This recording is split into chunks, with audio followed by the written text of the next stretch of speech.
Okay, welcome everyone to this special Tuesday afternoon lunchtime lecture of the Department of Psychiatry, where the Addiction Technology Transfer Center is going to be presenting, hosting. I'm just going to give people just another 30 seconds to join, because we have a bunch of people joining us, not just from UCT, but from elsewhere around the country, and I can see that people are streaming in. So let's just give them just a moment to join.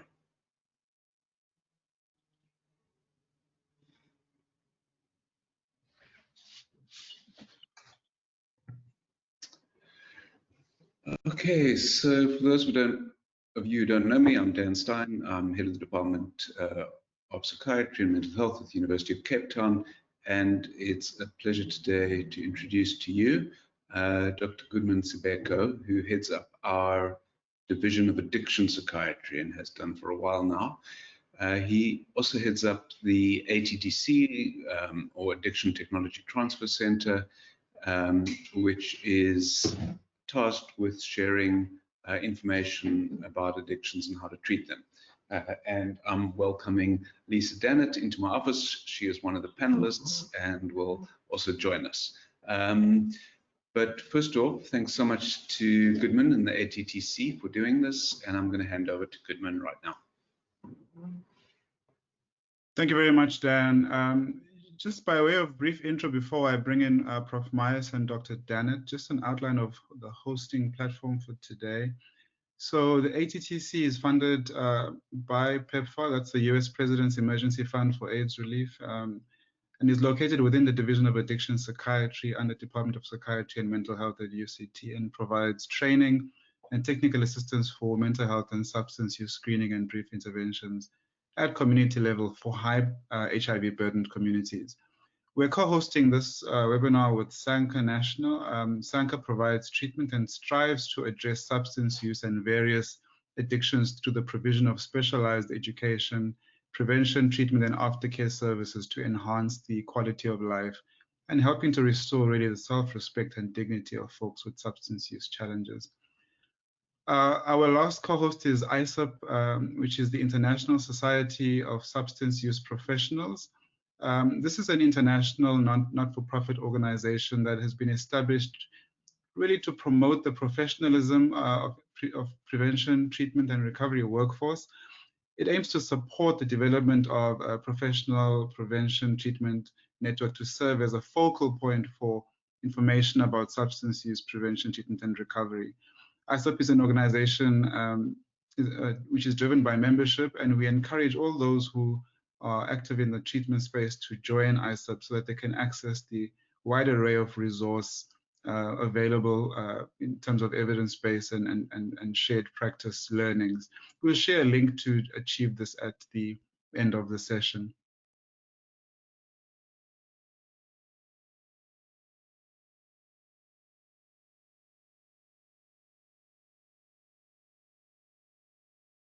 Thank you for the invitation to be part of this webinar.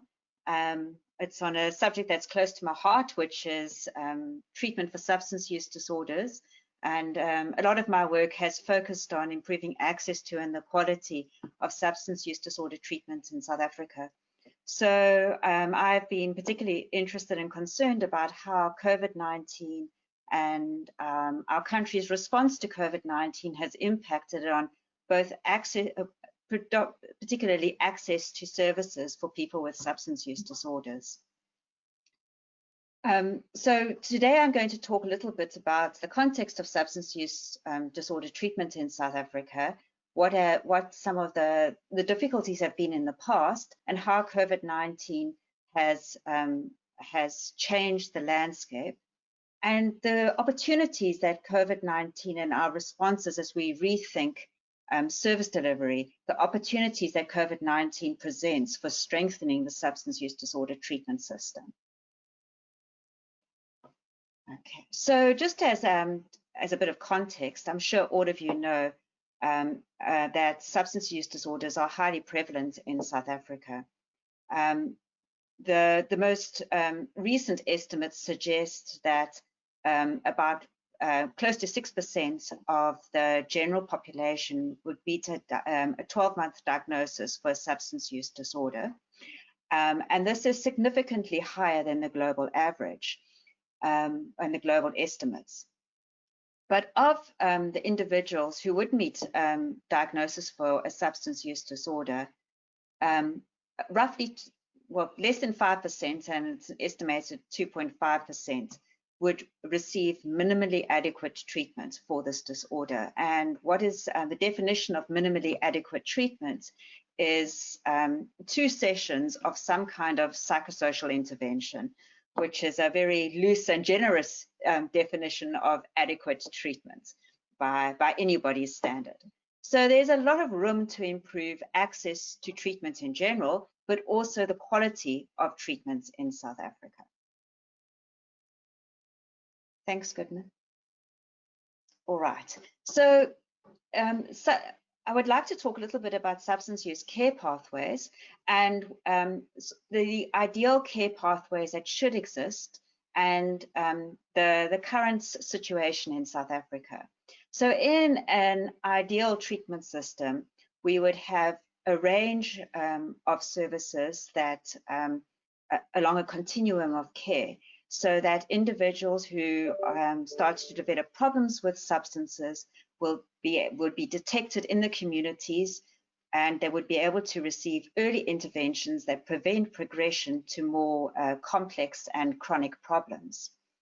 For the most part, individuals with problems related to substance use would respond very well to community-based outpatient services and ongoing support services.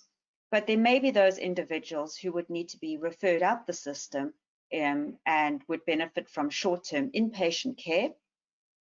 And then there are individuals who would have more chronic problems who would really benefit from longer-term inpatient stays. In an ideal world, there would be referral up to more intensive services if a person doesn't respond to lower intensity services, but there would also be referral down the system to ensure that a person receives continuing care services. And within that context, there's also, there should be access to harm reduction services and continuing care services in the community. But the reality is that the continuum of care has a lot of gaps in South Africa. And although we have a fairly well-developed community-based outpatient service, there is little detection and early intervention in community settings. And at the more intensive end of the continuum, there is little in the way of access to harm reduction services or continuing care and support for people who've been through treatments. So the pre-COVID, we were already aware of many barriers to initiating and engaging in substance use treatments. And for me, these can be broadly grouped into 3 general categories. First of all, limited availability of services, but also difficulties in accessing these services. So it's not so easy for Joe Soap to be able to access the services that are available.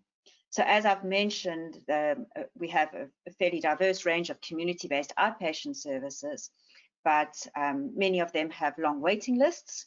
And some people do need more intensive services, and being able to access an affordable inpatient service is difficult, and there are very lengthy waiting periods to access these services.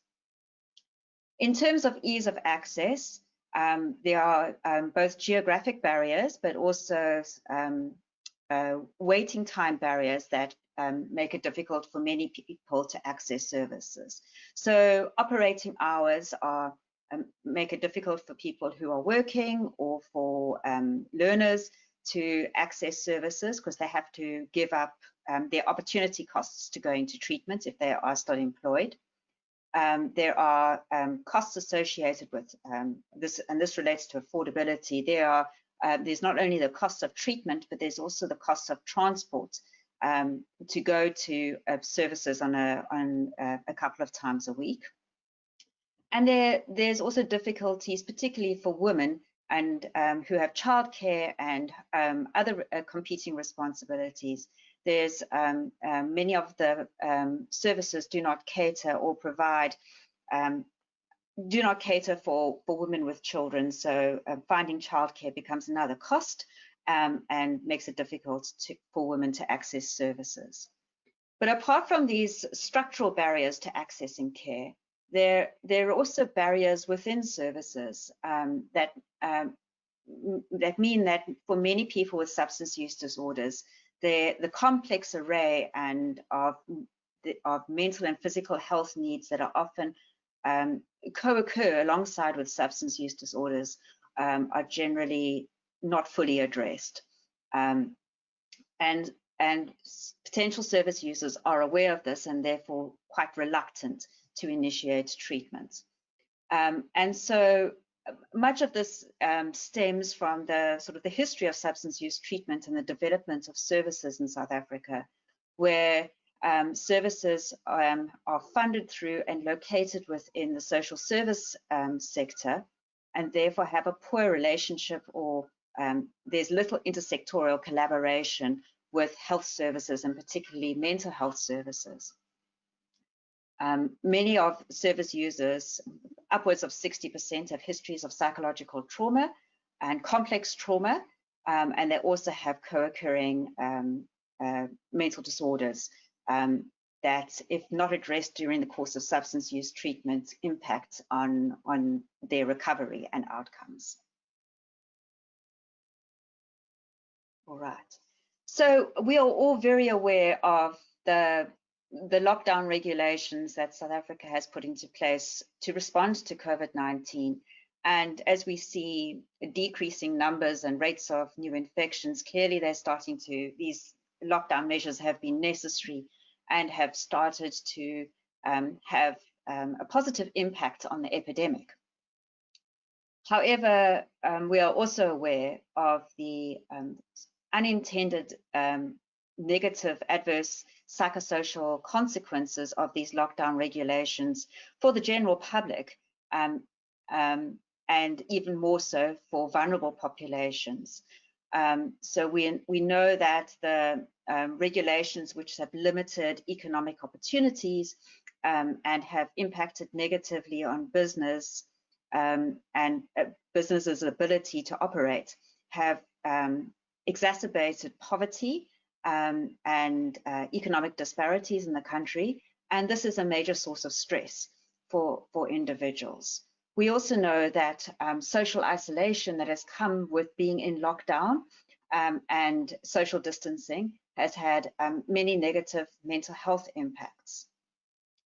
Other lockdown regulations, such as the closing of the schools, has also created and exacerbated stress for many households.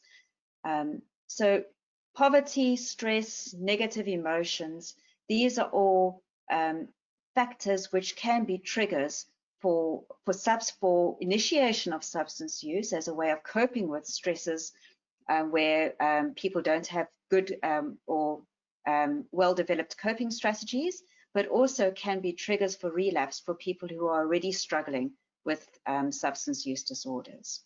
And all of these, the poverty and the structural drivers of substance use, as well as the internal drivers and triggers for substance use, must be understood in a context of reduced access to services. And I'm going to speak quite a bit about reduced access to treatment and support for people in recovery through the rest of this presentation. But before I get there, we've had a lot of discussion about the impact of the tobacco and alcohol restrictions on substance use disorders. And I come from the Alcohol, Tobacco and Other Drug Research Unit, which has been very vocal in the bans around alcohol and tobacco. And I'm not suggesting that these restrictions haven't had positive impacts.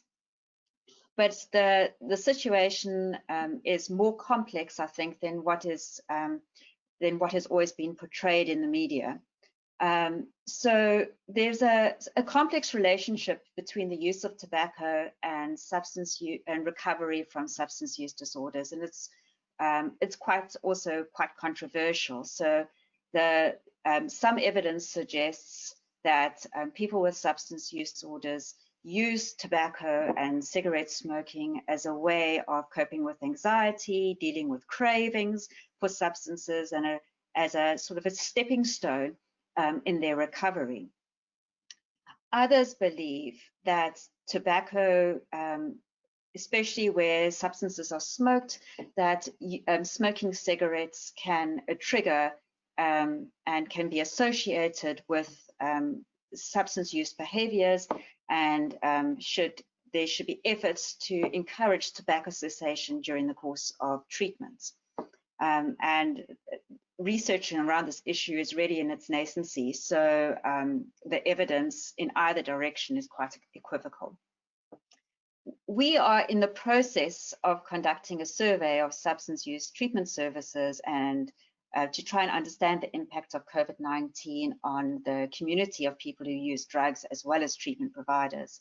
And I'm going to present some data, some very preliminary data from the survey. It includes 44 providers, so it's a very small sample. And we asked them about their thoughts around the impact of the tobacco and alcohol bans on the population of people that they serve. 28% of providers thought that the ban was a good idea, citing that this is an opportunity for people who use substances to not only stop their substance use, but also to quit tobacco use. However, 72% of providers thought that the ban was not a good idea, particularly as it was not accompanied with interventions to support tobacco cessation. And they were concerned that it impacted on their clients' ability to manage stress and cravings, that it heightened anxiety and distress, which could lead to relapse. But it also encouraged the involvement in a criminal network because people were going to great measures to purchase tobacco illegally. So that they would be exposed to their drug-using networks. And some also mentioned that because tobacco has become incredibly expensive, that people were sharing their tobacco in groups, and that this smoking in groups would increase their clients' exposure to COVID-19. For the most part, providers thought that the tobacco cessation created another strain for the substance use treatment system because they were dealing with clients who were very distressed and felt that another of their coping mechanisms had been removed from them. Thanks, Goodman. Okay.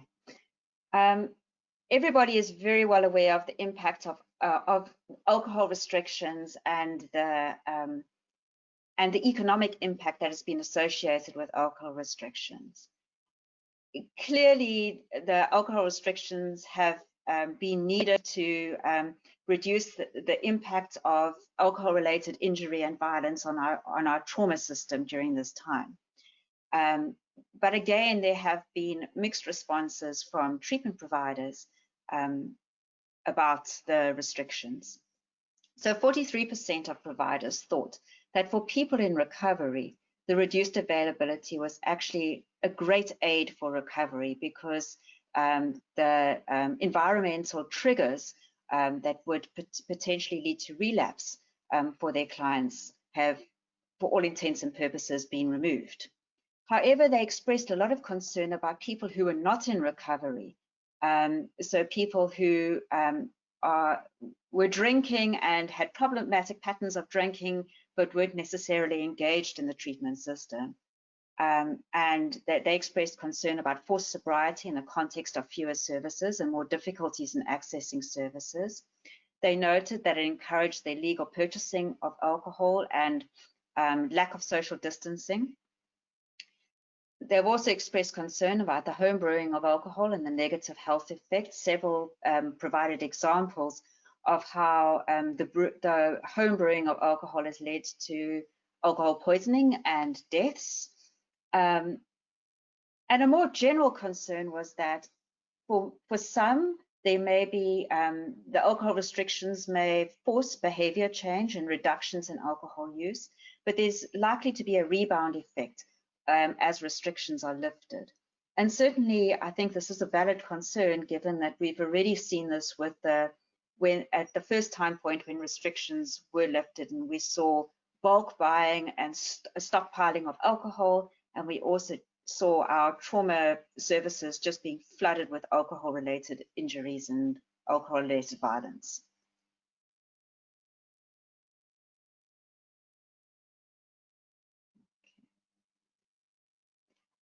But whether or not the alcohol restrictions have been a good idea or not, what they have highlighted is the prevalence of alcohol use disorders and harmful alcohol use in our country, and the need to improve access to evidence-based services. So this has really been an interesting policy experiment, which I think has raised public awareness about the extent of harmful alcohol use in our country and the negative impacts of current policies.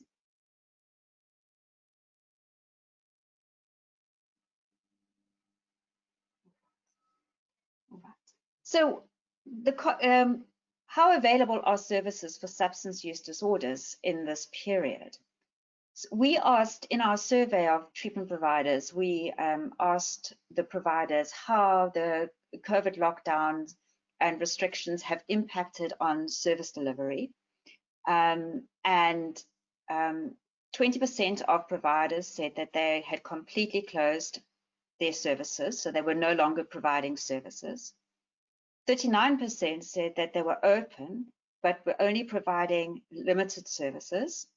And by limited services, they were either only servicing clients who were already who they were already seeing and had relationships with, and they were either not admitting new patients or and engaging with new patients, or they were providing a significantly pared down basket of services.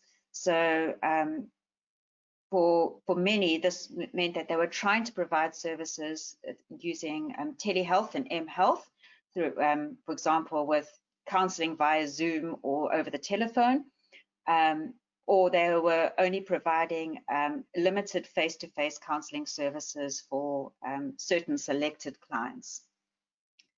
41% of facilities said that they were still open and providing services as per usual, but when we delved down into that, these were mainly inpatient services, and also they were also providing a pared down basket of services. They had also reduced their intake numbers because they needed to enforce the regulations around social distancing in their facilities. So access to and availability of services in general has been significantly impacted by this pandemic.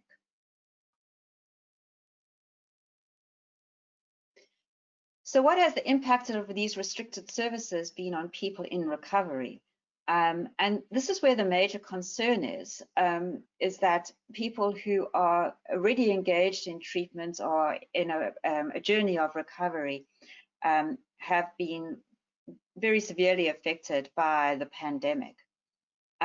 So when the clients have been unable to access services, they have received less support, and because there are no groups happening, and certainly or the groups are all online, for people who aren't able to access these groups or don't have the means to access these groups, this has really increased anxiety for patients about their recovery journey, but also for families who've been quite traumatized by the whole addiction process.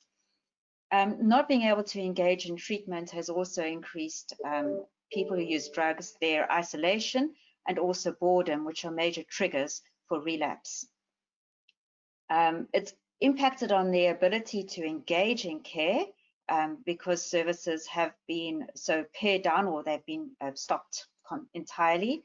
And for individuals who have been accessing services at facilities that are no longer or are temporarily closed, they have been unable to complete their treatments.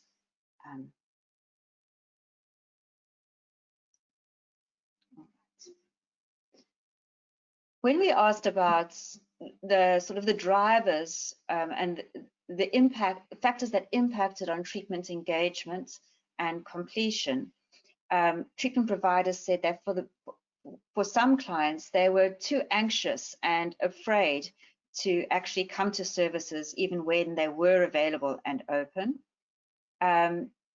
Many had the socioeconomic impacts of COVID had meant that some clients had lost their jobs or had their household had reduced income, and therefore they cannot afford to travel, and they couldn't afford the transport to access services where these were available. They also had difficulties in terms of accessing support groups, which were generally only provided online. And for many clients, particularly in the public service sector, access to technology and data to be able to access these services is limited.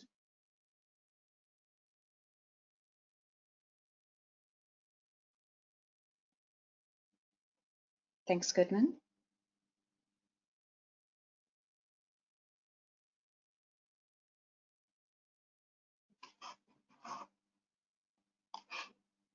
So what about virtual services?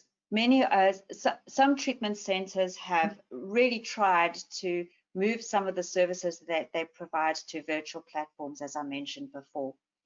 And for some clients, this has worked, especially where clients have access to smartphones and data and good internet access. But for many people who use substances, this just widens disparities in access to services between the public and private treatment sectors. And some of the issues that impact on the client's ability to make use of virtual services includes housing, and particularly in lockdown, where households are all there are many people in a household during the day that they lack space and privacy to be able to engage in counseling in a meaningful way where they feel comfortable discussing personal issues. But poverty is also an issue, and many people don't have access to smartphones and other devices. And we hear a lot about connectivity and the penetration of mobile devices and phones in the South African market. And this is true, but for people with substance use disorders, smartphones and laptops and devices are a currency, and they've and are often traded for other commodities, and so access is not as great as one would assume.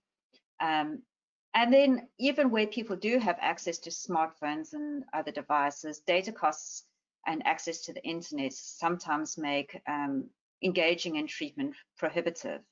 And this is something that we need to think creatively about. How can we address these barriers to engagement in virtual services?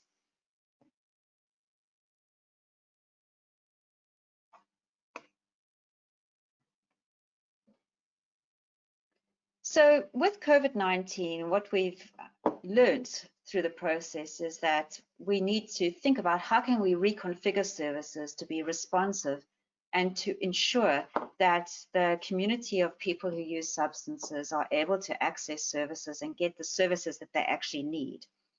And what lockdown has highlighted is the consequences of an inadequate response to substance use disorders on a national level, not from the substance use treatment sector, but at a policy level.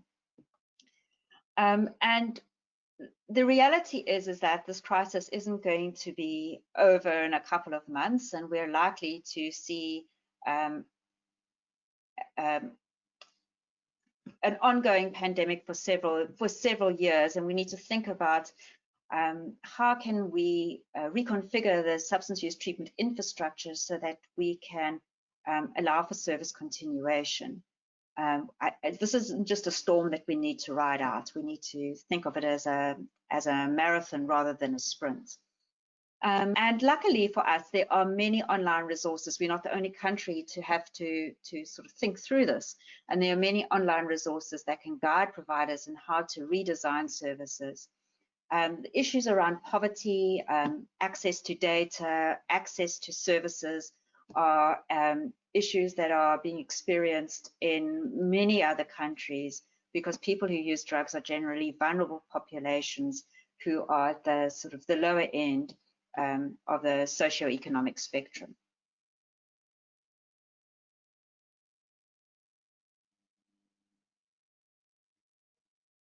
So in my view, this is an opportunity. COVID-19 is a crisis, but there's also an opportunity in this crisis to reimagine the substance use service system.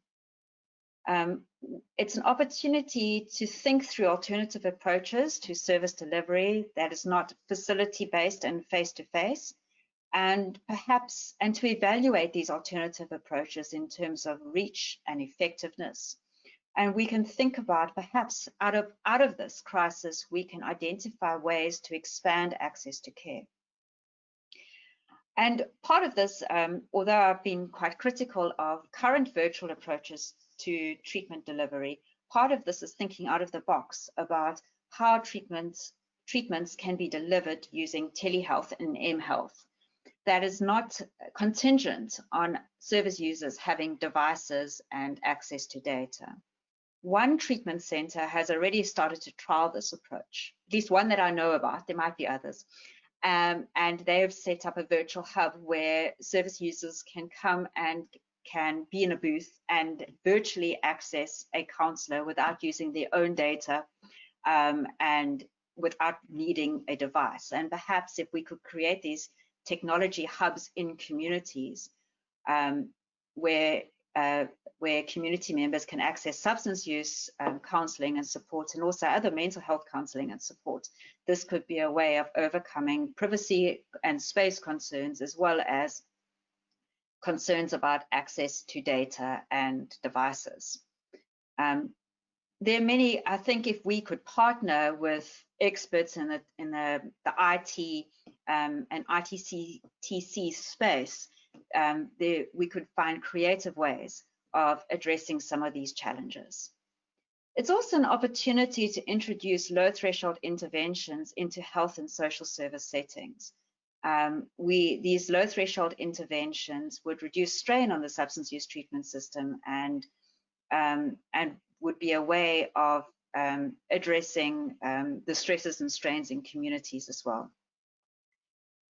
With COVID-19, I think everyone has become more aware of the high levels of trauma in our country and the mental health vulnerabilities of the general population, but also the mental health vulnerabilities of people who use drugs. And this is an opportunity to reconfigure our treatment programs to have a greater integration of substance use focused and mental health focused counseling, and to ensure that our services are more trauma responsive. And I'm personally very concerned about the alcohol situation and how, and I think we are going to see a greater demand, increased demand for alcohol-related treatments in the short term. And I think this is an opportunity also to scale up the provision of medication-assisted treatment, not just for opiates, which is also necessary, but also for alcohol. And we do have, there are treatments available, at least in the private sector, such as naltrexone, but that are not widely available in the public treatment system. And there's an opportunity to integrate psychosocial psychosocial interventions, behavioral interventions with medication-assisted treatment. So in conclusion, Winston Churchill has been quoted a lot over the last couple of months about never let a good crisis go to waste. And I think with every crisis, there is opportunity. The public and political focus on substance use disorders in South Africa has never been greater. And if we work together as and build intersectoral partnerships between health and social development and business, we would be able to use this moment in time to advocate for greater investment in substance use services. But with greater investment would come greater responsibility, and we would need to show that this investment reaps rewards and that there is a return on investment. So the focus should not be just on providing more services, but also ensuring the services that we provide are effective and of good quality. Thank you. Thank you, Goodman, for inviting me to speak. Thank you, everyone who's made themselves available today to listen. So just a little bit of background. As we all know, in March this year, the rapid increase in the number of novel coronavirus cases responsible for COVID-19, for the disease known as COVID-19, led the WHO to characterize the outbreak as a pandemic. Countries needed to implement solutions not only to manage the prevention, treatment and recovery from COVID-19, but to ensure the care and treatment for other health concerns, including mental health concerns. And individual responses varied according to country. Goodman, next slide.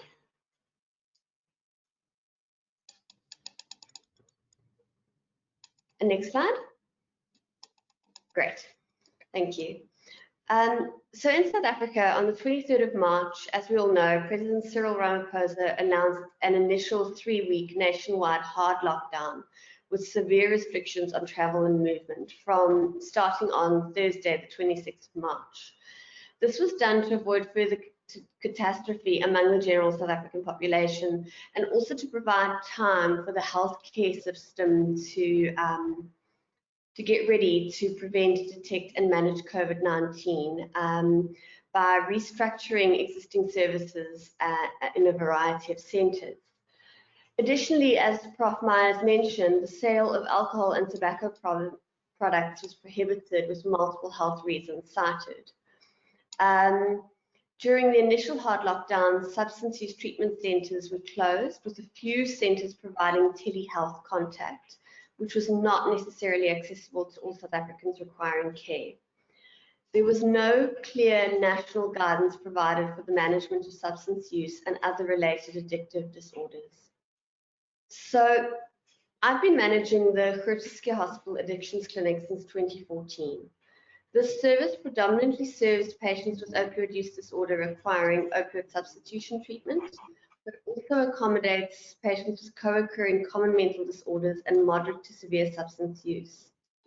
The service has established connections with other addictions clinics, a harm reduction centre, other substance use treatment centres, and other medical teams providing care for patients with comorbid substance use disorders. Prior to the hard lockdown, in discussion with my colleagues, the service was de-escalated. Patients were provided with repeat medication scripts under the supervision of a treatment supporter. Psychiatric support was provided telephonically, and face-to-face visits were limited to patients who required an escalation from telephonic support.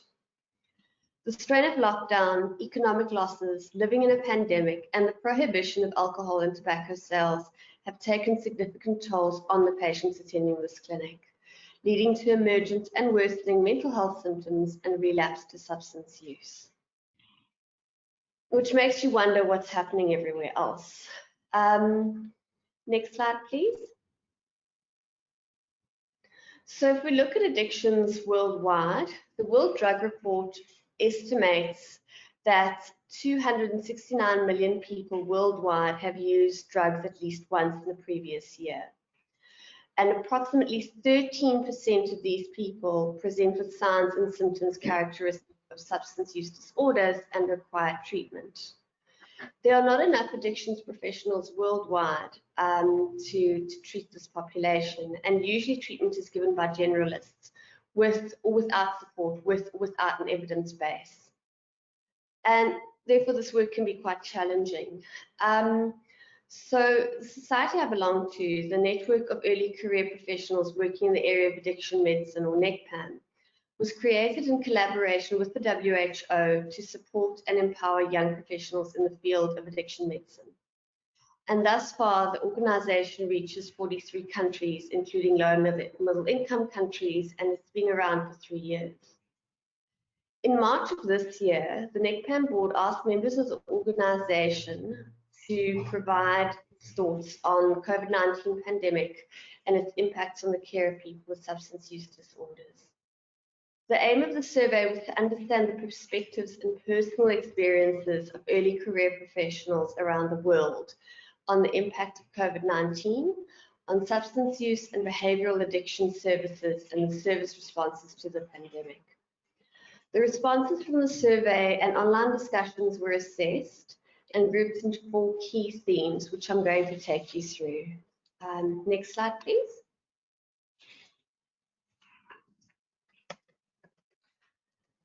So the first theme was access to healthcare and harm reduction services during the COVID-19 pandemic for people who use drugs. This commentary by Stowe et al. Has been accepted for publication by the Journal of Addiction Medicine. The commentary explores the perspectives and experiences of early professionals in 16 countries caring for people who use drugs during the COVID-19 pandemic. And experiences have varied quite widely. Access to emergency care for complicated withdrawal and other complications of substance use disorders was still available as treatment centres remained open. However, several countries, several members reported reallocation and realignment of services, which might influence allocation of services. Most people who use drugs access care as outpatients, and as countries implemented lockdowns, disrupted access to outpatient services. The additional travel restrictions limited care for those in remote areas, and most centres implemented telehealth services with varying degrees of its success. This allowed for access to care and continuity of care, as well as psychological support. Members from higher income countries within NECPAM shared positive experiences of telehealth. However, members from the low and middle income countries felt that they faced several barriers and structural challenges to the utilization of telehealth services for people who use drugs. And Prof Myers alluded to some of those that we faced in South Africa. Needle and syringe programs, moving on to needle and syringe programs, those are considered vital parts of care for people who inject drugs, as this discourages needle sharing and sharing of drugs and drug equipment, and thereby prevents spread of infections in a vulnerable population. The higher income country members reported continued provision of needle syringe products, utilization of online stores and delivery of NSP, and using vending machines to dispense NSP. In South Africa, during the early stages of lockdown, lack of PPE and permits to operate prevented some NGOs from providing essential harm reduction services, including NSP, to street-based people. Then lastly, medications. Most medications were dispensed on prolonged scripts. In some countries, medications were actually delivered to clients' homes, so the clients didn't have to come out and get their medications. Regarding opioid substitution treatment, including methadone and buprenorphine, which is used to manage opioid use disorder, the COVID-19 circumstances could have led to disruptions in treatment and potential relapses of patients to opioid use, including injecting heroin. But in most countries, members reported that take-home doses have been provided for longer periods of time, and some countries lowered the threshold for initiation of treatment, and this seems to be going well. Next slide, please. So the second theme was the changing landscape of alcohol use and alcohol use disorder during the COVID-19 pandemic. This commentary by Calvi et al. Has been accepted for publication by the Journal of Addiction Medicine. So as we all know, alcohol use is a risk factor for infectious disease, non-communicable disease, and trauma, and has been linked to a significant mortality rate. Reductions of harms associated with alcohol consumption are essential during the times of humanitarian crisis such as now. But the WHO proposes effective policy measures that countries should implement to confront the harmful use of alcohol. This commentary reflects the views of early career professionals in 16 countries working in the field of addiction medicine. All the countries represented imposed lockdown restrictions. Countries such as South Africa, India, Nepal, Slovenia, and Thailand implemented pandemic-associated alcohol prohibition and restrictions regarding sale, transporting, and dispensing of alcohol. Concerns were raised regarding the risk of alcohol withdrawal syndrome due to sudden cessation of alcohol use requiring emergency treatment. Members from Nepal, Slovenia, India, and Thailand reported complicated withdrawals such as delirium tremens and seizures. Members from Nepal reported that alcohol withdrawal syndrome still resulted in a third of admissions over a month into lockdown, so there was no decrease in admissions. And of the countries that imposed prohibition, only Thailand and India published guidelines for the management of alcohol withdrawal syndrome during the prohibition. Then the alcohol prohibition has also led to an increase of illegal alcohol production and looting of liquor stores in India, Nepal, and South Africa. Toxic alcohol consumption led to deaths in India and Nepal. In South Africa, particularly in the Western Cape, street-based people were placed in temporary shelters, which led to substance withdrawal and a difficulty in accessing emergency treatment. Italy, Ireland, France, New Zealand, Australia, Japan, Malaysia, Egypt, Morocco, and Uganda had less stringent or no restrictions on the sale of alcohol during the initial stages of lockdown. And our members felt that there might be a rise in alcohol consumption in these countries, but more research is needed to confirm this. Members from Egypt and Indonesia reported that there was little or no change in alcohol use during this time. However, levels of alcohol use are low in these countries. Next slide, please. So the third commentary by Scheiben et al. Discusses country-level responses in addiction medicine, so the emerging practices in addiction medicine, and this has been submitted as well to the Journal of Addiction Medicine. As we know, during the pandemic, countries needed to implement urgent actions to prevent disease spread while protecting mental health of all people. This includes providing prevention, treatment, and care for those affected by substance use and other addictive behaviors. It was urgent to develop best practices as key populations were most likely to experience service and social disruptions. And several international documents have been developed for service providers and health professionals working in addiction medicine. So this commentary discusses emergency country-level practices identified by individual members from 17 countries, and attention was paid to all documentation providing recommendations on prevention, treatment, and care for people who use drugs, people with substance use disorders, and people who engage in other addictive behaviors such as gambling. Relevant documents were identified in 12 of the 17 countries, and several documents were still under development at the time of our exercise in the Netherlands, Slovenia, and Paraguay. There were no documents from Egypt, Uganda, and South Africa, as Prof and I have both mentioned. The documents that have been identified address the methods that healthcare providers can manage addiction medicine during the pandemic while meeting the needs of service users.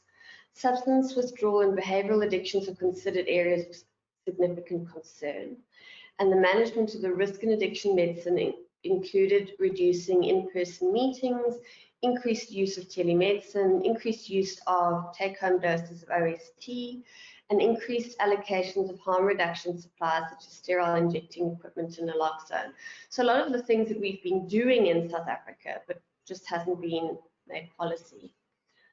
Service providers are reminded to be aware of social inequalities and approach these through holistic, culturally and appropriate and trauma-informed approaches. I can talk to that and just how hard it is to approach some of our patients telephonically. Just finding them is difficult, having a quiet space to talk to them, for them to have a quiet space to speak is so difficult, and bearing confidentiality in mind is very challenging. Next slide, please. So this was the last theme. The final commentary focused on the effects of stigma on addiction services during the COVID-19 pandemic. This was commented on by members from 10 countries, and I have not yet submitted this data. We all know that stigma is a mark of shame, disgrace, or disapproval, which results in rejection, discrimination, and exclusion. And the impacts of stigma can be far-reaching. Stigma carries significant impacts for individuals with substance use or other addictive behaviors. These individuals may be viewed as unpredictable, as dangerous, and morally responsible for their condition. Their autonomy may be disregarded and they may be forced into treatment. Stigma also negatively affects policy and programs intended for the management of substance use. And individuals may develop self-stigma influencing their behavior, such as decreased use of healthcare services with poorer health outcomes. And we all know that stigma from healthcare providers poses significant concerns. During the COVID-19 pandemic, concerns were raised that people with addictive disorders and concurrent COVID-19 may not be provided with adequate care due to stigma. Members shared concerns that stigma was affecting several aspects of addiction, and I'm just going to allude to them and not go into a great deal of detail. The first and biggest concern was service provision for people with substance use and other addictive behaviors hadn't been considered due to stigma. Secondly, stigma negatively influenced the development of policies for treatment of substance use and other addictive disorders. It felt as if people with substance use didn't deserve the amount of attention as everyone else. And third, stigma negatively impacts the care of marginalized populations such as sleep-based people with comorbid substance use and other addictive disorders. At this time, we need policies to be reviewed to create a balance between containing the pandemic and addressing substance use and behavioral addictions. This also means the ability to provide affordable, safe, and effective care that is accessible for all individuals during the pandemic. Thank you. Next slide, please. So thank you everyone for listening to me. I'd just like to acknowledge the NECPAM board for all their hard work, support, input, and work on the individual commentaries. Particular thanks to Nirvana, Paolo, Tanya, Florian for all their work, their support with this talk. And then next slide, please. I also want to thank all the individual members from the countries who participated in the survey, allowing us to share their inputs. Particular thanks to MJ, who also shared his information with this talk. Right, thank you. And so from myself and from both of our speakers, thank you very much for spending this hour with us. And please do stay in touch, and we look forward to engaging with you on future webinars. So thank you very much, and keep safe. Thanks. Bye-bye. Bronwyn, thank you so much for joining us for this follow-up Q&A session. Lisa couldn't join us today. She's on leave. But we've got Audrey joining us from SANCA National, who's part of our co-hosting team. So welcome to you both. Thank you. And I Thank hope you've had a decent, restful weekend. We take what we can. Yeah. So So before we delve into some of the questions that were submitted by folks who attended our webinar last week, I just want to say thank you to the On My Mind team from Department of Psychiatry and Mental Health for allowing us to host the session during their time, and to Psychiatry and Mental Health at UCT for supporting the event. So jumping straight into the questions, the first question we received was from an attendee who wanted to know whether the panel thought substance use disorders, you know, should we be looking at making consultation cheaper and still have the same desired outcome? So I think we had a quick interaction about this, Audrey, and would you like to begin by sort of addressing this question? Yes, I think costing is always on everybody's mind, you know, when they start looking at where to go for treatment. And I think the most important part is to see what type of treatment you're going to need. You know, is it in or outpatient? Is it affordable? Do you look at the medical aid rates, or do you look at the NPO sector or a private clinic? So all of that will depend on, you know, where do you go? But from my side, SANCA is very affordable, you know, so most of our outpatient programs are sometimes free of charge or at very low costs for the individual. So it's all about making it affordable for people to not let that be a barrier to treatment. Mm-hmm. So I think we're already doing that, you know, trying to look at cost-effective treatment programs. Yes. I think it's possible some folks don't have a good grasp of what the funding model looks like for SUD. Is there sort of a general outline that you can maybe sort of tell us about SANCA, Yeah. and then maybe Bronwyn can come in and say what else she's aware of for the rest of the field? Mm. Yes, I think most of our rural clinics, so SANCA's got our rural and our urban centers, so it all depends on that as well. So when you look at our rural areas, we do not charge for services. There's really, the people can't afford it, you know, so they don't have any way of providing any kind of financial support for their treatment. And then we have our more urban areas where it's a little bit more cost effective. People have got a good socioeconomic income, so they can contribute to their treatment. So it works on a sliding scale according to your affordability that you have as an individual. I think the cost even for inpatients, so a majority of our inpatient centers are funded by the Department of Social Development. And there's also the problem with access, because you go into a waiting list, you have to wait until there's space available. So it also makes it complicated for people if they want treatment right away, you know. So yeah, so there is unfortunately waiting periods. Mm. Yeah. So I can add a few thoughts in here as well. So the costs vary depending on where you go to treatment and the kind of treatment that you're seeking. And obviously, if you need more than one treatment episode, then the costs start to accumulate. And I think this is where families become concerned about the costs when their loved ones are going through 3 or 4 or 5 treatment episodes and still don't seem to be responding well to treatment. But in my experience, apart from SANCA, there are many affordable treatment options, particularly in the outpatient or community-based treatment sector. And many do offer free beds or free treatment slots for people who truly cannot afford those services. But it's not just about affordability when we think about access. There are also other barriers that have cost implications. For some people, there are opportunity costs. So if you have to give up a day of work or take time off work that you're going to not be paid for, then that might be a deterrent for some individuals to continue to engage in treatment over time. And for some individuals, there's also transport costs. And we do know that public transport is not great in South Africa, and it's often not affordable, especially if you don't have your own transport. And I can think of, for example, even in the inpatient centers where a person might be able to get a free bed, there are costs of traveling very long distances to get to treatment. Or family members might not be able to come and visit you if they're staying in a rural area and they're traveling to, or there's no treatment in their province and they're traveling to another province to go to treatment.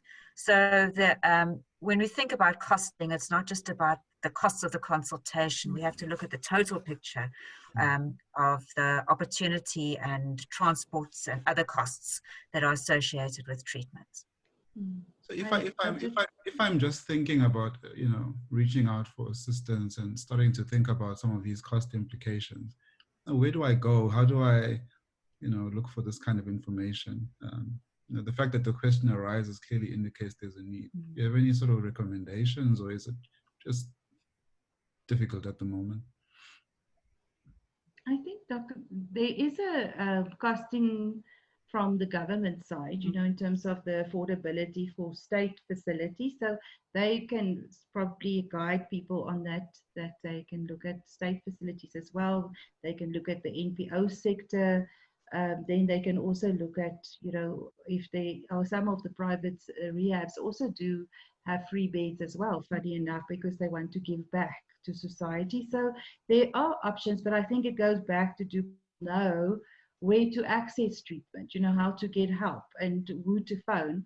And there is a national helpline that they can phone, the SADC helpline, and that's very helpful, so that will immediately assist people to find out where is the closest place to them, look at affordability for themselves as well and their loved one.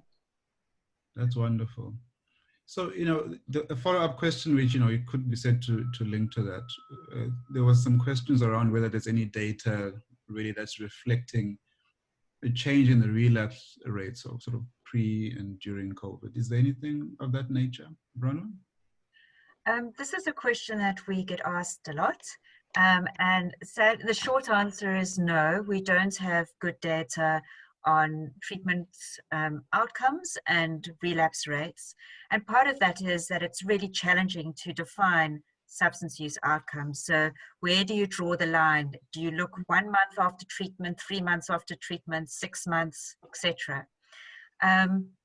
And the other challenge is that substance use disorders are relapsing chronic conditions, much like asthma or diabetes or hypertension. And we know that people go through periods where they do very well with a chronic illness and managing their chronic illness, and periods where they don't do well. So sometimes it's very hard to know where do you draw the cutoff for a good treatment outcome and a poor treatment outcome. But having said that, we really do need better data systems, and we need to collect more post-treatment data so that we have a better understanding of how our treatment system is performing. So there isn't really a great deal of helpful information right now at country level, for example. Unfortunately not. We do have some services. I know SANCA, for example, evaluates their services. And there are some individual services that really do try to collect good data on the patients that progress through these services. But for the most part, we don't have a national picture of how well our substance abuse treatment system is performing. Awesome. Oh, not awesome. Could be better. Could be better. Yeah, could be better. Yeah. But this is, I just have to say, we always paint a bleak picture for substance use disorders. This is the same for many other behavioral health problems, including mental health services, which are also not very affordable for the person in a poorer community or accessible. And we don't have good data on outcomes for those services either. I don't know. I wonder if Audrey, from your side, whether you've had any sort of data around what's happening with SANCA. Are you able to have a picture of what's happening relapse-wise?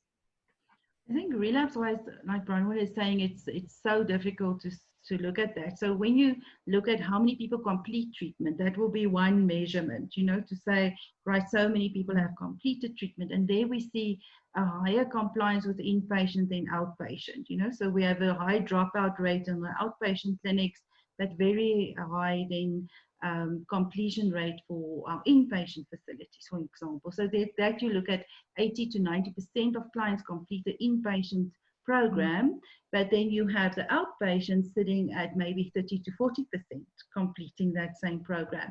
So your rates are lower. And then it's very difficult from our side to say then, do we measure after 6 months, 12 months, like Bronwyn was saying? You know, when do you measure? And what do you look at? Do you look at improvement of functioning of this individual? Do you look at, are their relationships improving with their loved ones? So there's so many other factors you need to consider when you look at, are people relapsing or in recovery, you know? So it's still, at this point, we've developed a tool for SANCA, which is basically a tracking tool that will look at, you know, at these different stages, 3 months, 6 months, 12 months, and 2 years, where's the client at?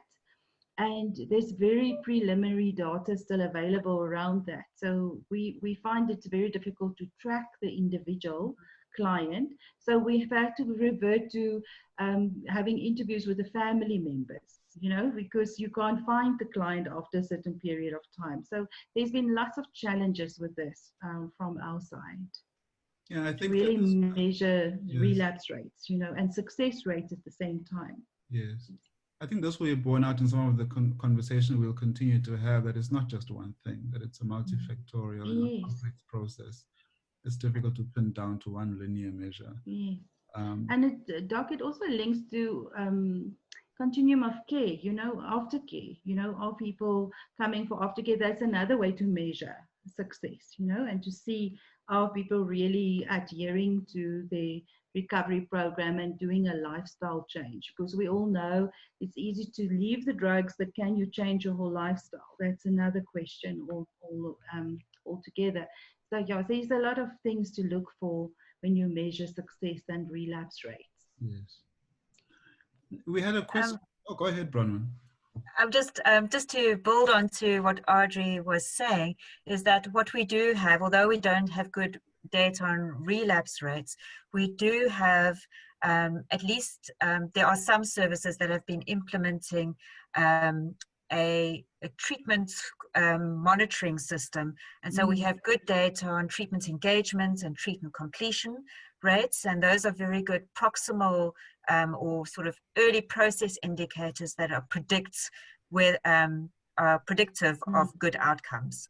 So so that is one thing that we can collect, and I know that there are plans on at a national level, the National Department of Social Development, to roll those indicators out through all the treatment centers that are registered with the department. Right. Good. Okay, and so, you know, the next question that came up was, you know, what are the, this is a question we've had in previous sessions as well, so it's of interest to folks. You know, what are the criteria that are used in the space to determine whether somebody receives inpatient or outpatient treatment, and who really is responsible for making those assessments and diagnoses? So I don't know, Audrey, if you want to lead with us.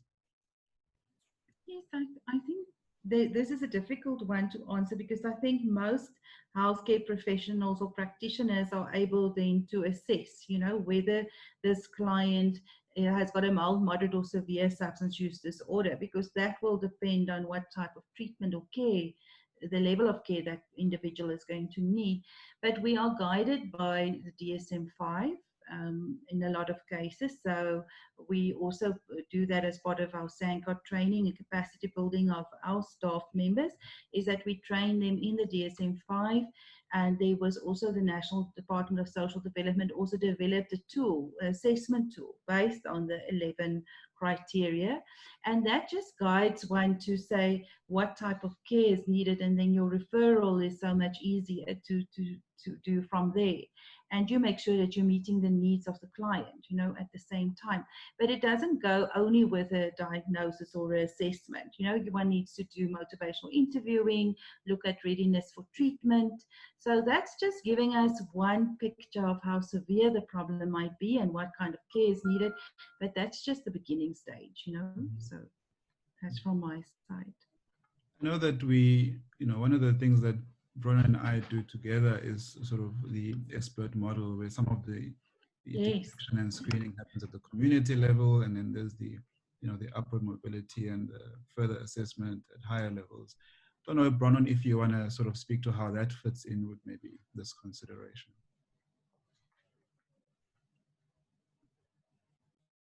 Sure.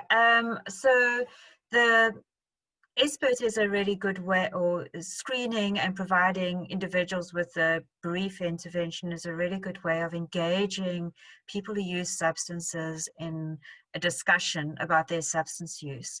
And even a brief intervention, if a person has a mild substance use disorder, or they've started to use substances but really don't have any particular difficulties with those substances as of yet, those brief interventions can be really effective for facilitating behavior change. Of course, many people who are screened actually do have substance use disorders that require a little bit more of an intensive form of intervention. But then the brief interventions are quite helpful for motivating people to seek other services.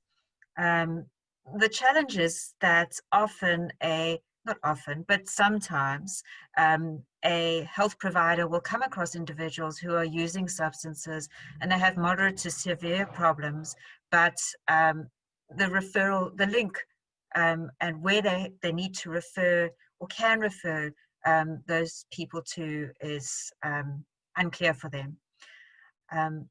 So sometimes I think the decision is also pragmatic, that you want to refer someone to a service, but at that point there's no inpatient availability and a 6-month or a 3-month waiting list for a place that's affordable.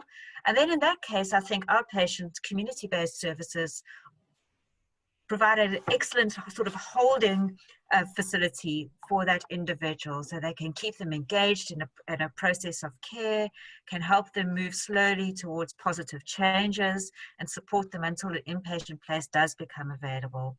So we can see a stepped up approach to more intensive services. In an ideal world, you would be screened, and if you need inpatient, you will be able to go the same day or the next day to a service.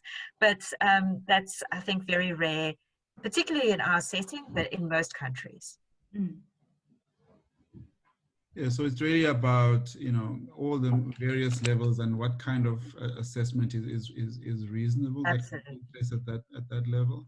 At the community level, we're sort of targeting non-specialist workers. We're not really expecting them to diagnose severe substance use disorder, but we are sort of capacitating them to be able to elicit levels of risk, which then determine, what the pathway is then.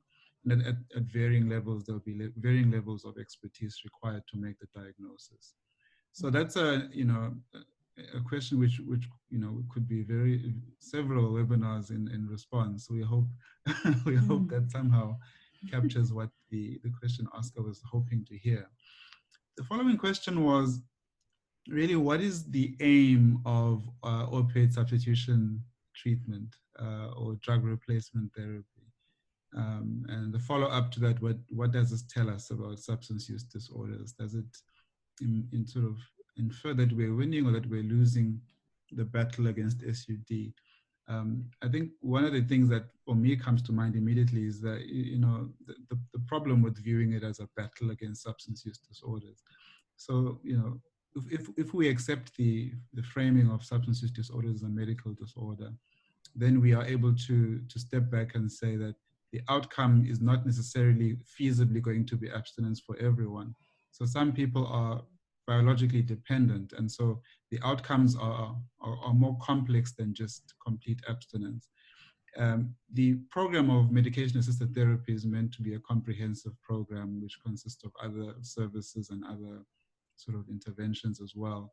And what the MAT really is meant to do, the medication-assisted therapy or the opioid substitution therapy, is just meant to allow the person to return to a degree of functioning where they don't need to return to the illicit use while all of the other services are put in place. So the psychosocial services, the therapeutic services. And it's really about patient focus and patient centeredness. What does the patient want to achieve as the outcome of their treatment? So I think paternalistic thinking, is easy to fall back to for clinicians to think, our aim for this patient is for them to be, to be completely off this drug. But if you impose that on a patient, the rate of success is likely to be very poor.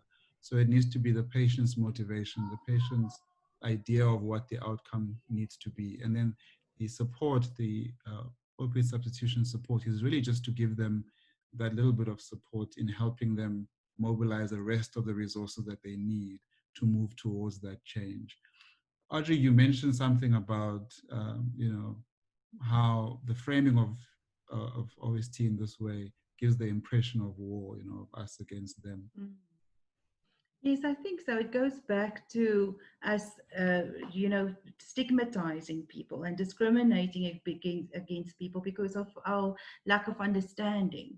So it goes back to, how do we understand substance use disorders?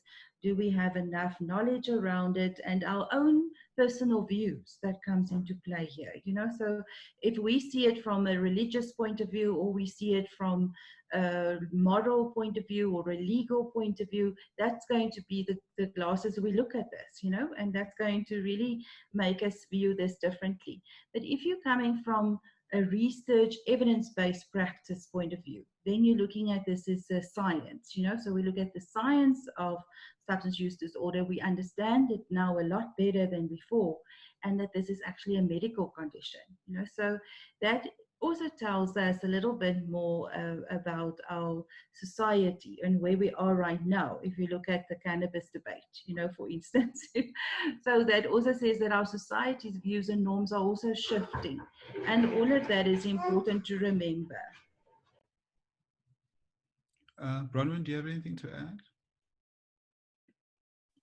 Yeah, I think that it's, again, if we think about substance use disorders and we make comparisons to other chronic conditions, we wouldn't deny a person who is depressed access to antidepressants. 30, 40, 50 years ago, people who suffered from depression, there may be a school of thought is that they probably just, you know, needed to buckle down and snap out of it. But we now know that depression has sort of biochemical and neurological components, and there are medicines that are effective and can help people restore their functioning to the point that they can work on all the underlying factors. And it's exactly the same that for substance use disorders. It's just a pity that we don't have effective medications for all of the other types of substances. But we do have effective medications for alcohol, and we have effective medications for opiates. Yeah, so I think what the important thing, Ray, to reflect back to this question is that it's not a cure for the disorder. Yeah. It's certainly something to assist somebody who does have the disorder as they work and sort of access all the other resources that are required to help them move forward in recovery. So it's not the fix-all, it's part of the package. So that's important to understand. So that also sort of links quite nicely to the next question, which is, according to the panel, what really makes people with substance use disorders struggle to stay sober for longer periods? So I don't know, Bronwyn, do you have any immediate thoughts about this? Yeah, I feel like I'm repeating myself a bit,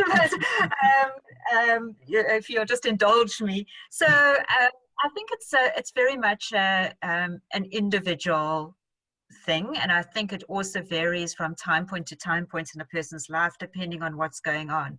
So as I said earlier, people with chronic conditions will have periods of being well and being able to manage their illness very well, and then periods where they're under great stress or strain, or for whatever reason don't manage their illness particularly well. And it's the same for substance use disorders. So we often think about what's going on in the broader environment, their triggers that may create a stressful situation that makes a person prone to relapse. So environmental factors, factors that are happening within the individual, psychological or psychiatric factors, health, and social factors. So there are many, there's a broad range of factors that could trigger a relapse. But it really is individual. It depends on the individual. So it's a very hard question to answer and generalize to everybody who has problems with substances. I'm sure Audrey, from her experience, has something to add to. Yes. it really does speak to what is the initial goal of treatment, doesn't it? Absolutely. So, and it you know, if it's a goal that has been negotiated and the patient is on board, then it's a goal that they can take responsibility for. So it's not necessarily that, you know, that remaining sober is the main outcome. You know, the issue of substance use disorders impacts on many factors of existence, which become the main outcome. I want to have a better relationship with my son, with my partner, to do better at work. So all of those outcomes need to be considered as well. Audrey.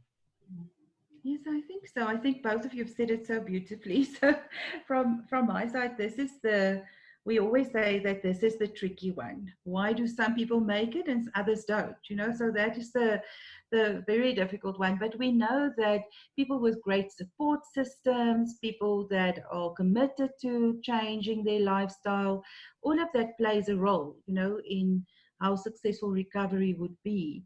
But I've seen miracles happen, you know, where you've seen people without any support doing this.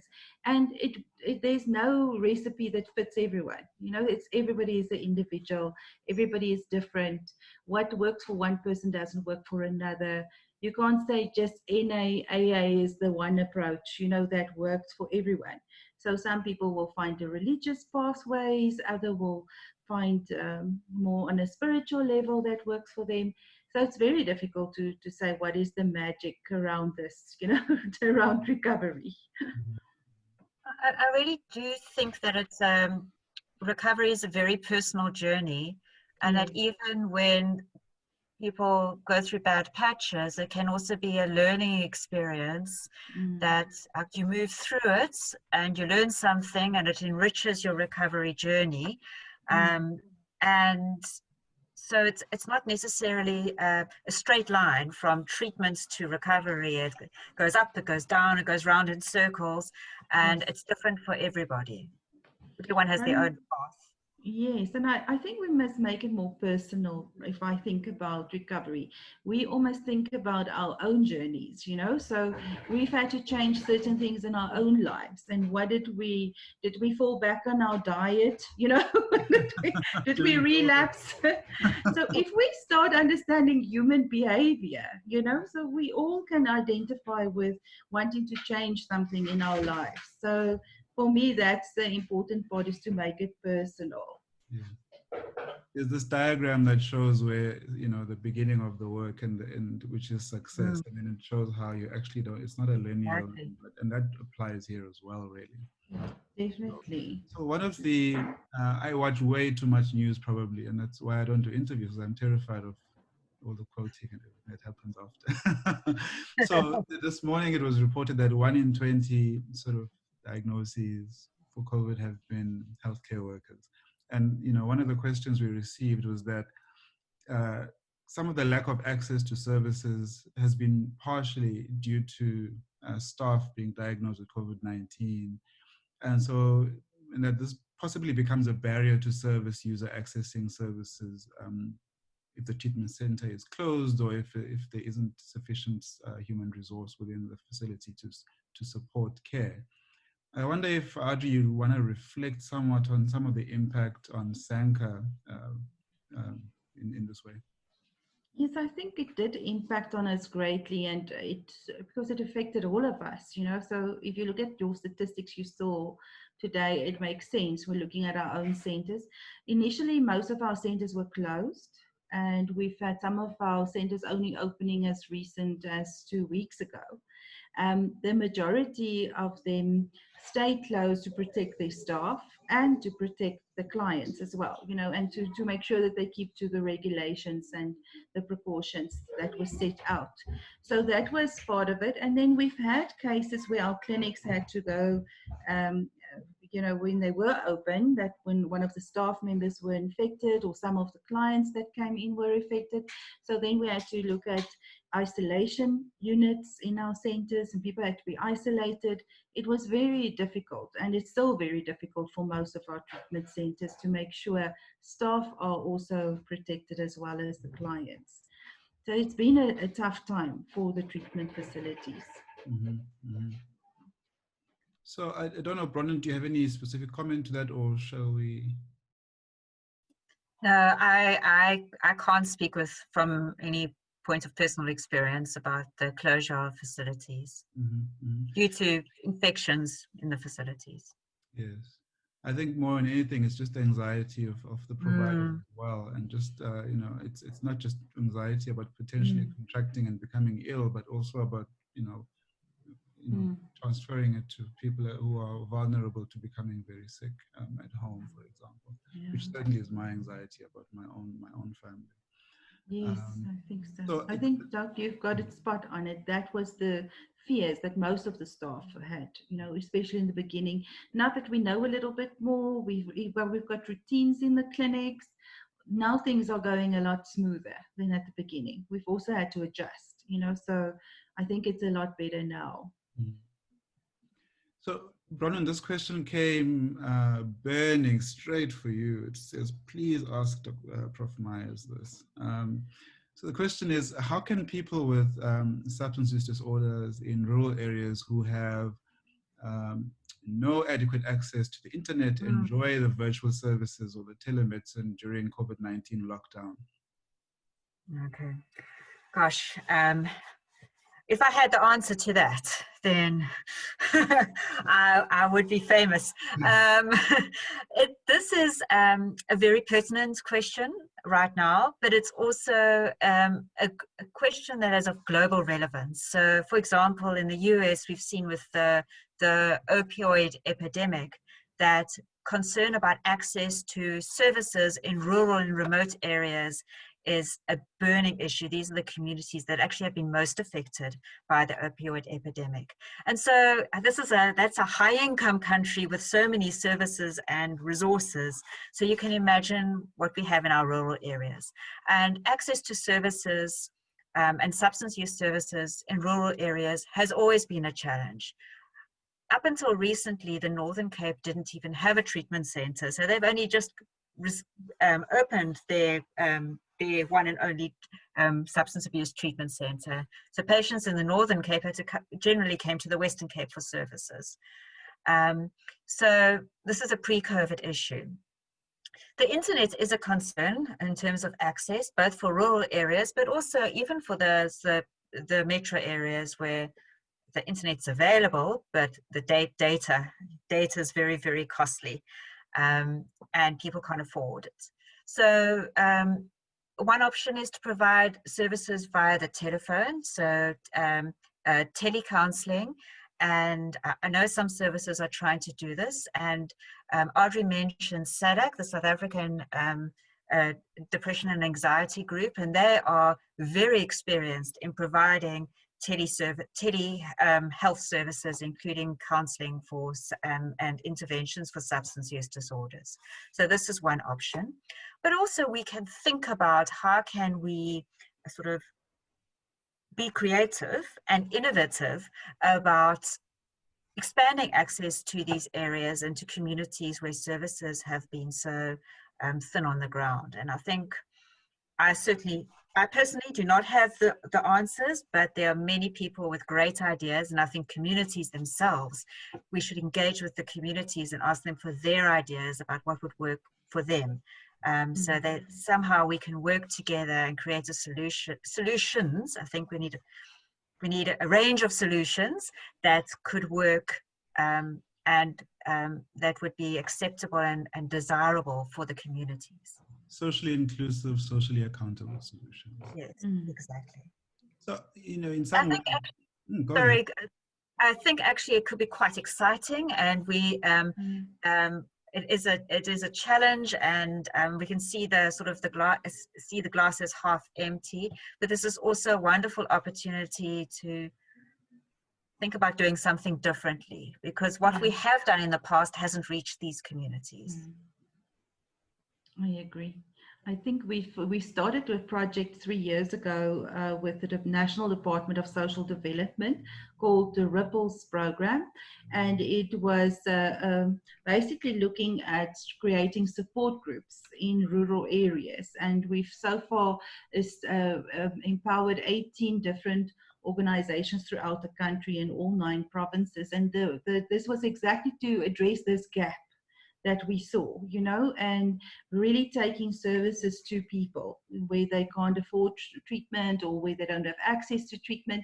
So it's been quite an exciting project to be part of, but it's just a drop in the ocean. You know, we still have so much more to do to really reach people at that point. Mm-hmm. So, you know, this links with the next question, which is around, you know, this person reflected that in Africa and other low income countries, there's this battle with inadequate treatment for substance use disorders. And this has been worsened by most of the resources being diverted towards COVID-19.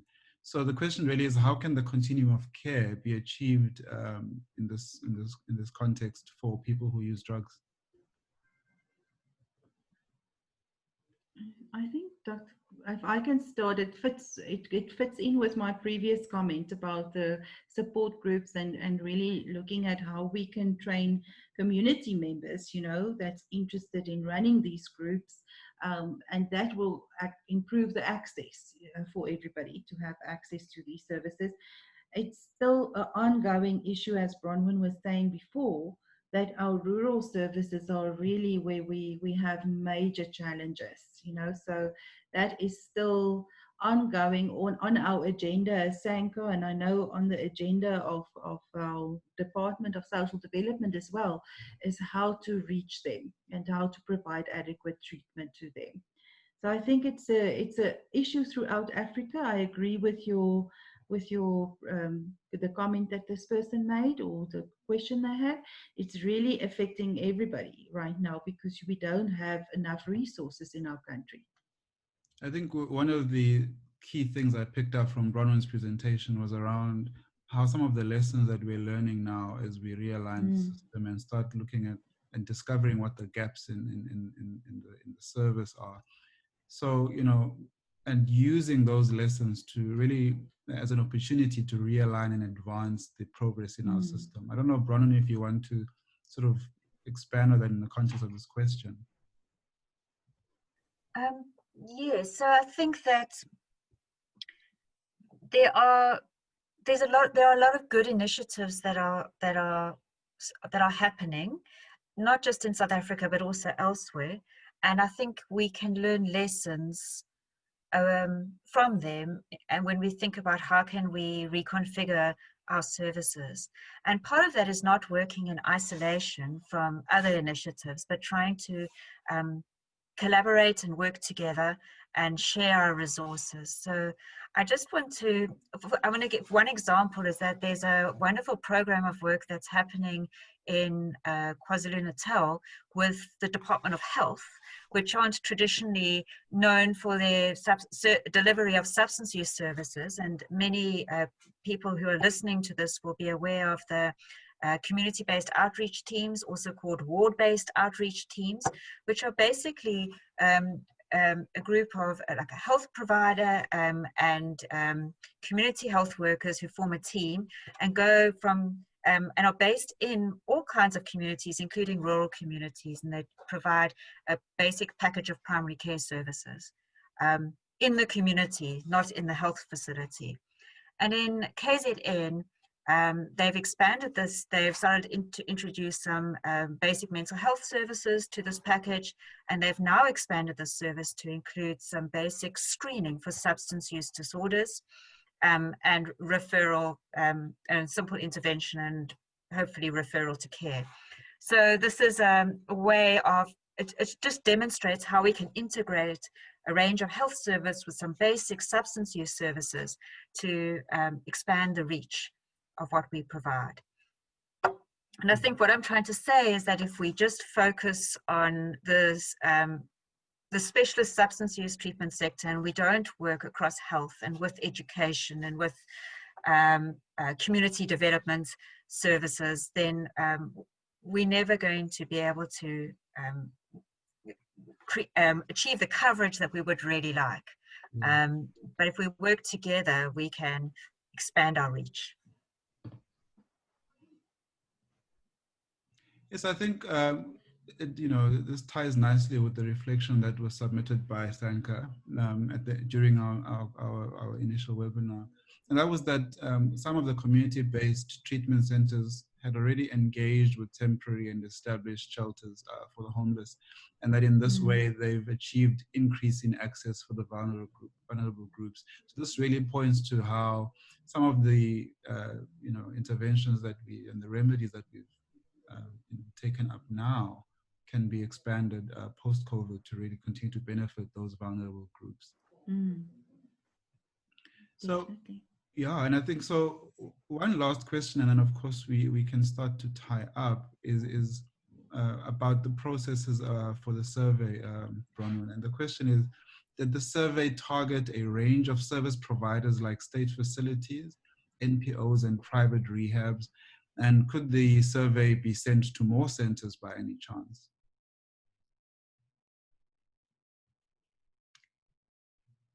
I realized I was on mute.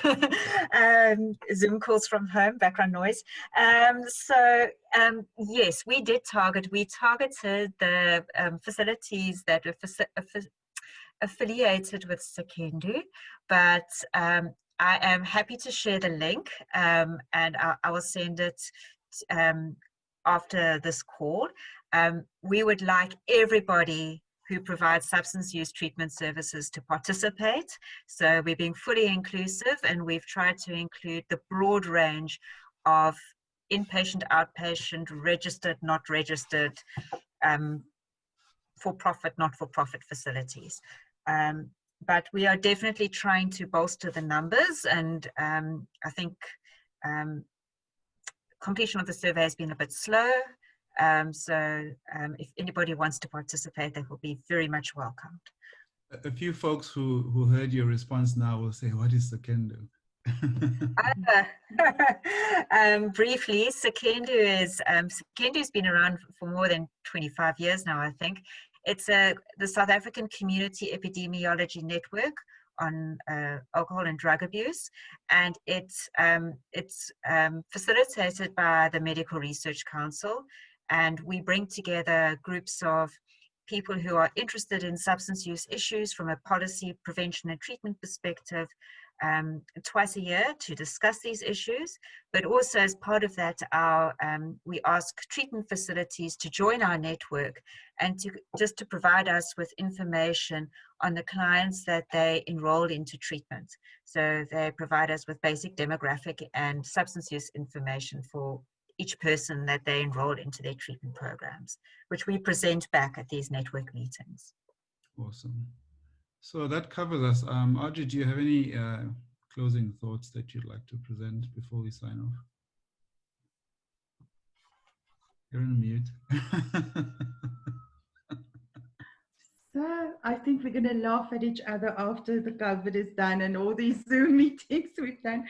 I just want to say that I think we've learned a lot during COVID-19, and the way treatment is going to unfold in the future is going to change drastically.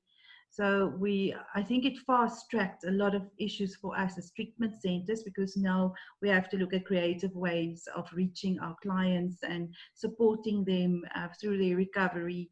And I think that has really been the exciting part of all of this, that there's been positive move towards what would treatment look like in the future. So I think it helped us a great deal as the SANCA group to really focus on what is positive about this and what we can change. And the change is, like you're saying, Bronwyn, it's the telemedication and the online services we can provide, and we still can let people stay connected even if we socially isolate from each other. Great. Bronwyn, any closing words from your side? I think Audrey had a power statement there. I have nothing to add.